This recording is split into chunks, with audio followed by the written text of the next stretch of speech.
Hi whole. അപ്പം ഇന്നത്തെ video എന്താ വെച്ചാലും വീട്ടിലെങ്ങനെ കാച്ചെണ്ണ ഉണ്ടാക്കാൻ നോക്കാം. അതും കുറച്ച് ഇൻഗ്രീഡിയൻസ് ഉണ്ടാവുന്ന കുറച്ച് ഇൻഗ്രീഡിയൻസ് ആയിട്ട് എങ്ങനെ കാച്ചെണ്ണ ഉണ്ടാക്കാം എന്ന് നോക്കാം.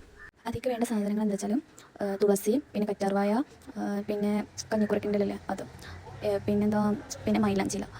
അപ്പം ഇതൊക്കെയാണ് ഇതിലേക്ക്. പിന്നെ കറിവേപ്പിൻ്റെ ഇല, പിന്നെ ചെമ്പരത്തിയില ഒന്നും ഞാൻ ഇതിൽ എടുക്കണ ആഡ് ചെയ്തിട്ടില്ല, പക്ഷേ അതൊക്കെ ഞാൻ ആഡ് ചെയ്തിട്ടുണ്ട്. ചെമ്പരത്തിൻ്റെ മുട്ട്, അതൊക്കെ ഇതിൽ കൂടി മിക്സ് ചെയ്ത് അരിച്ച് ഒരു പാത്രം വെച്ചാൽ അടി കട്ടിയുള്ള ഒരു പാത്രം കേട്ടോ. എന്നിട്ട് അതിലേക്ക് വെളിച്ചെണ്ണ, അല്ലെങ്കിൽ ചിലർക്ക് വെളിച്ചെണ്ണ പറ്റത്തില്ല, എണ്ണ ഉണ്ടാവും, എണ്ണ ഉപയോഗിക്കണം. ഞാൻ വെളിച്ചെണ്ണ എടുത്തോളൂ. അങ്ങനെ വെളിച്ചെണ്ണ അയക്കും ഈ സാധനം അടിച്ചത് അയക്ക് മിക്സ് ചെയ്യാം. പിന്നെ എന്തെല്ലാം പറയാൻ പറ്റുക, ചീരുള്ളി എടുത്തിട്ടുണ്ട്, ഒരു 4-5 ചീരുള്ളി ഇട്ടണം. എന്നിട്ട് ഇതെല്ലാം കൂടി മിക്സ് ചെയ്തിട്ടുണ്ട് അടിച്ചിട്ടുണ്ട്. ഈ എണ്ണ ചൂടായി വരുമ്പം ഈ അടിച്ച സാധനം അയക്കിടട്ടോ. എന്നിട്ട് ഫസ്റ്റിലേക്ക് എനിക്ക് എന്താ പറയുക, ഒരു കട്ട പിടിച്ച പോലെ ആയിരുന്നു കണ്ട്, പിന്നീട് അത് റെഡി ആവും കേട്ടോ.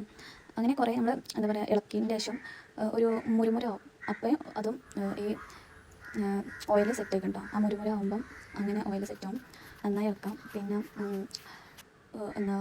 എന്നിട്ട് ഞാൻ ഒരു ദിവസം അത് പിറ്റേ ദിവസമാണ്, ഇത് രാത്രി ഉണ്ടാക്കുന്ന പിറ്റേ ദിവസമാണ് ഞാൻ ഇത് ഊറ്റിയത്. നല്ലൊരു ഓയിലാണ്, നല്ലൊരു വീട്ടുണ്ടാക്കി നോക്കാം. അതുപോലെ മുടി കൊഴിച്ചിൽ, താരന്, പിന്നെ അങ്ങനത്തെ ഇഷ്യൂസൊക്കെ ഉണ്ടാകുമ്പോൾ പെട്ടെന്ന് മാറിക്കോളും. ഹോം മെയ്ഡ് ഓയിലാണ്. അപ്പോൾ വീട്ടുണ്ടാക്കി നോക്കാം. വീട്ടിലുള്ള സാധനങ്ങളാണ്, എല്ലാവരും വീട്ടിൽ കൂടുതലുണ്ടാകുന്ന സാധനമാണ്. എക്സ്ട്രാ സാധനങ്ങൾ ഞാൻ ഇതിൽ ആഡ് ചെയ്തിട്ടില്ല.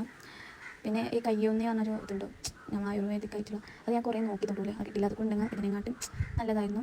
അപ്പം അങ്ങനെ അത് അടിച്ചെടുത്ത് ഞാൻ കുപ്പിയിലാക്കി എല്ലാവരും വീട്ടുണ്ടാക്കി നോക്കാം. ഉണ്ടാക്കിയിട്ട് അഭിപ്രായം പറയാം. ഇഷ്ടപ്പെട്ടെങ്കിൽ വീഡിയോ ഇഷ്ടപ്പെട്ടെങ്കിൽ ലൈക്ക് ചെയ്യുക, സബ്സ്ക്രൈബ് ചെയ്യും. ബൈ. അടുത്ത വീഡിയോയുമായി പിന്നീട്.